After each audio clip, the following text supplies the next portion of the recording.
Welcome to Within the Frame, where we bring the most pressing issues across the globe into focus. I'm Kim Mok-yeon. Japan is entering political uncertainty, and South Korea is moving quickly to maintain ties.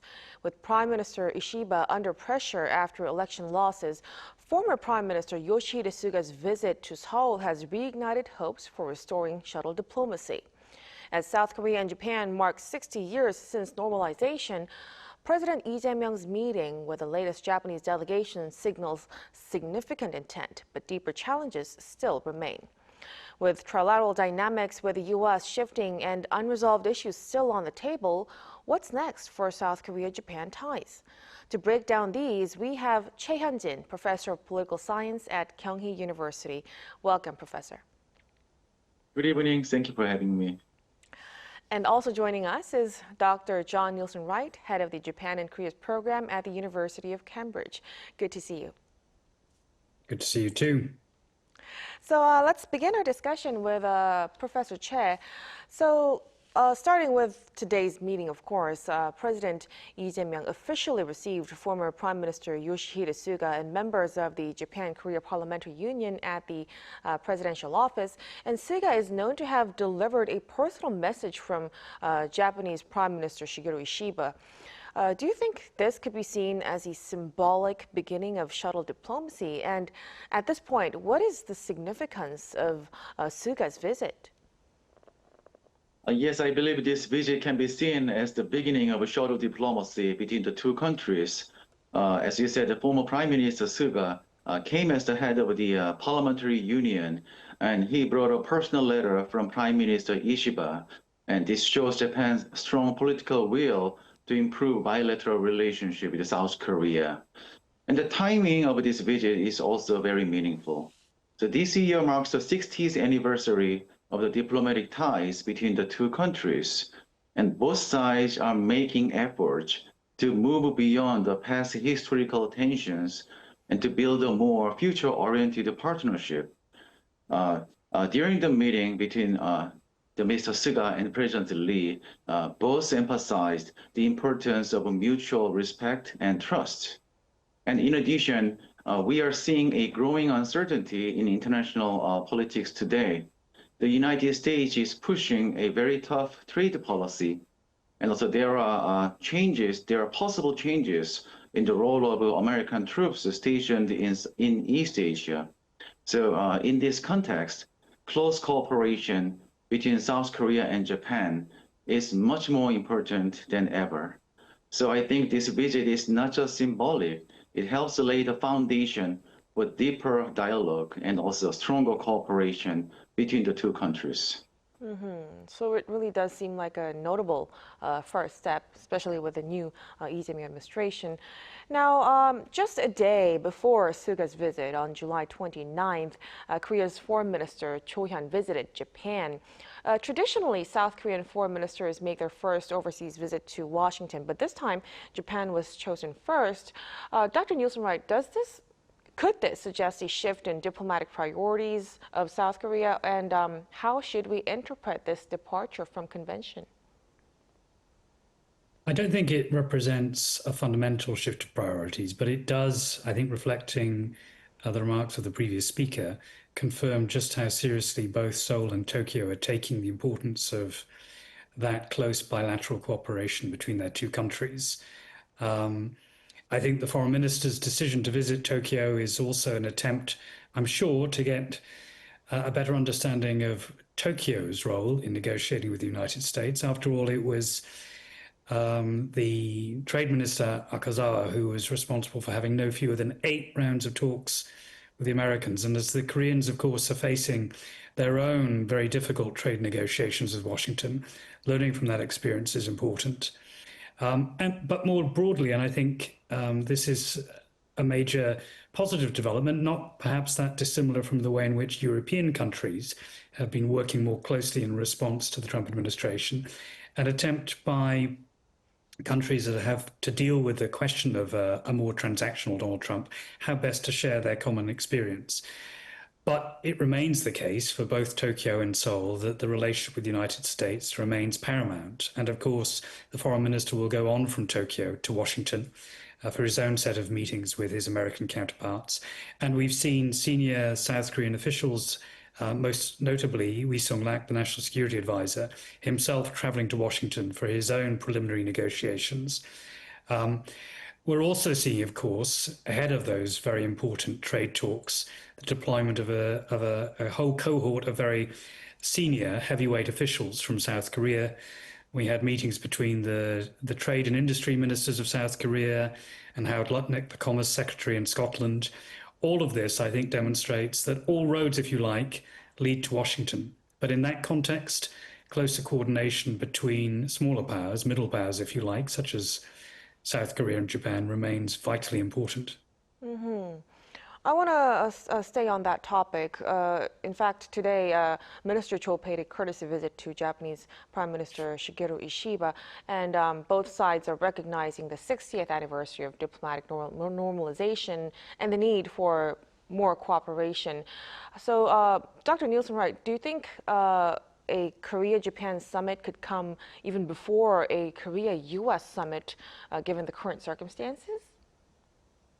Well, summit diplomacy, of course, always takes a lot of time and preparation if it's done in a formal way, as opposed to on the sidelines of meetings. And of course, we had a meeting between the Japanese and South Korean leaders in Canada not so long ago as part of the G7 meeting. I think the difficulty now is Mr. Ishiba's position in Japan remains quite politically uncertain on the back of 3 defeats. Most recently, of course, the shocking defeat for the Liberal Democratic Party in the upper house elections just about a week or so ago. And prior to that, of course, a very poor performance in the Tokyo metropolitan elections.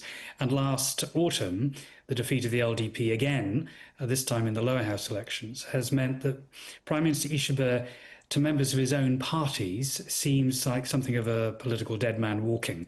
And there are real pressures from within the LDP, particularly from prefectural chapters, from younger members of the LDP who feel that their political futures have been imperiled by the poor performance of their party and, of course, most importantly, by Prime Minister Ishiba. And they are calling for his resignation, perhaps not very vocally, but certainly privately. We had a recent meeting of parliamentarians from both houses of the Japanese Diet, the Japanese Parliament, and that was a 4.5-hour meeting. I think that's an indication of just how much concern there is within the party. So if I were a South Korean politician and the South Korean president, it would be premature to be lining up a summit meeting with Prime Minister Ishiba at this stage. There will be, I think, a natural tendency to want to wait and see what happens, to let the dust settle, if you like. That having been said, 47% of the Japanese public believe Prime Minister Ishiba should continue in office. So the situation within Japan remains, I think, very fluid. The other possibility, I suppose, to consider is the likelihood of a summit meeting between President Trump and President Lee. And looking ahead to the autumn, South Korea will, of course, be hosting the APEC summit at the end of October, early November. And there is some speculation that President Trump might at that stage have an important meeting with President Lee. Whether that would constitute a summit or a more informal get-together is hard to say at this stage. But I think it is the domestic uncertainty in Japan that I think raises a very significant question mark about what will happen next. So given the domestic situation there, a more cautious approach would be helpful for South Korea. Now, as we've been saying, Foreign Minister Cho's visit to Japan comes just prior to his scheduled meeting with the U.S. Secretary of State Rubio on the 31st as well. Professor Che, what kind of strategic calculations could be behind visiting Japan ahead of the U.S.? Do you think it could also involve, sharing trade negotiation know-how? Yes, somehow the timing of this visit seems very carefully planned. So by visiting Japan first, Minister Cho may be trying to understand how Japan reached a deal with the United States on tariff. And of course, the Korean situation is very different, so we cannot follow the same path as Japan. But it is still very helpful to learn from Japan's experience, especially because they experienced direct negotiation with Donald Trump on negotiation table. At the same time, this visit shows how South Korean desire to rebuild the trust with Japan and strengthen trilateral cooperation with both allies.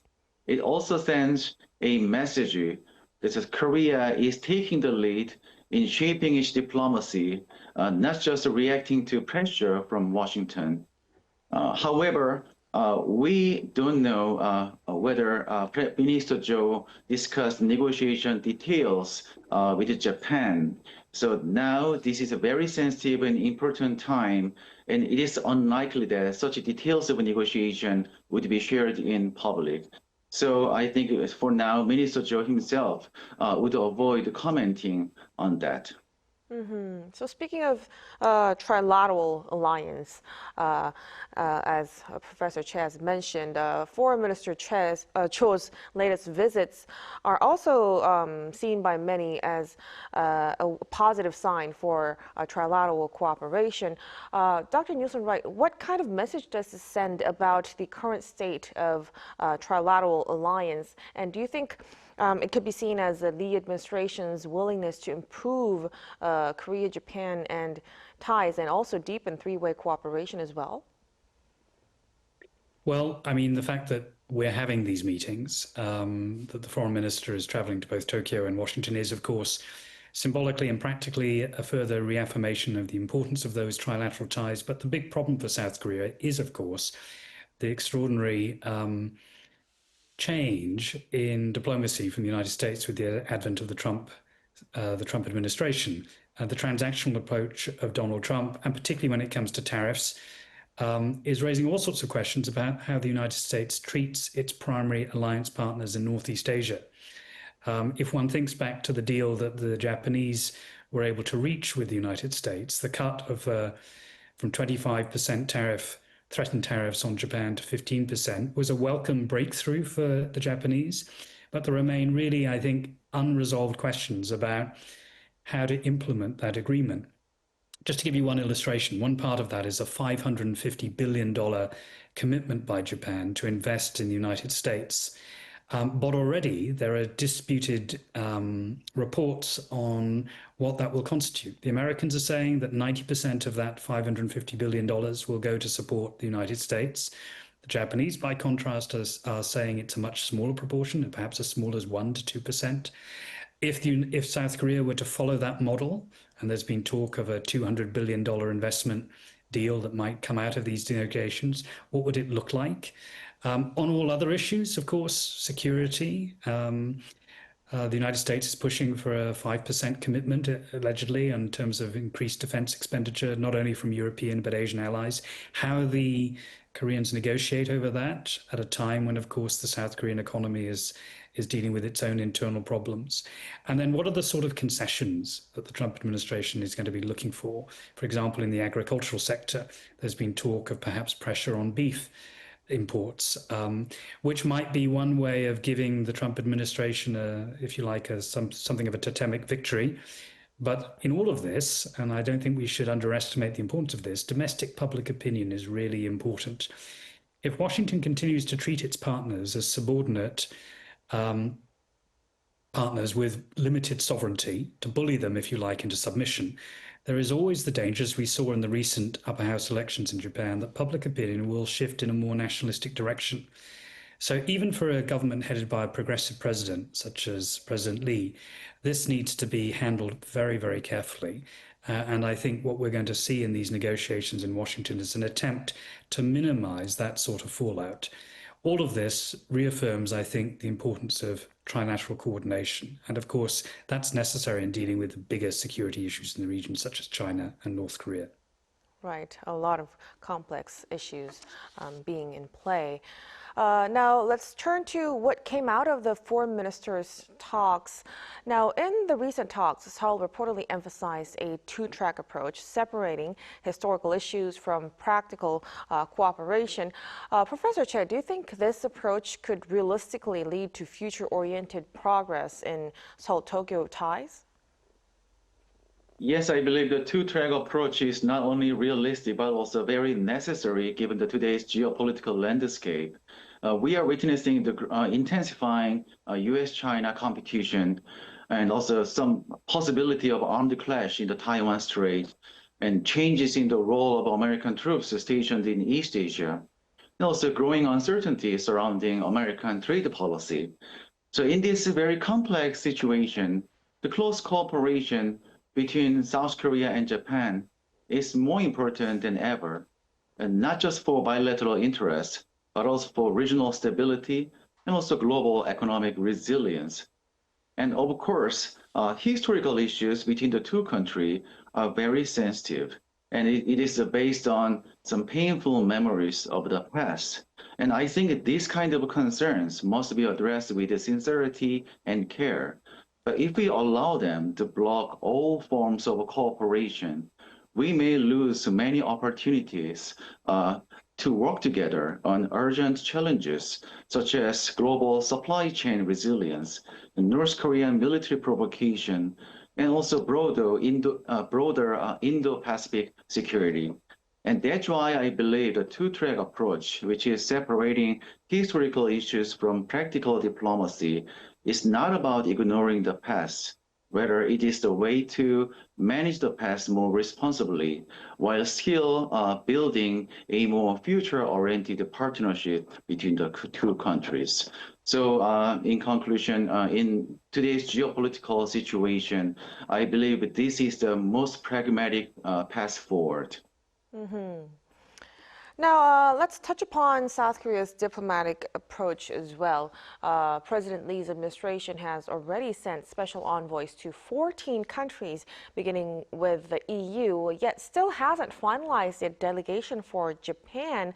Dr. Nielsen-Wright, is this delay a sign of more cautious handling, given the sensitive nature of issues like historical grievances and security and economic ties as well? I suspect that this reflects two things. First of all, we've seen Korea, not only under this administration, but under the previous administration of former President Yoon, develop a very self-consciously global posture.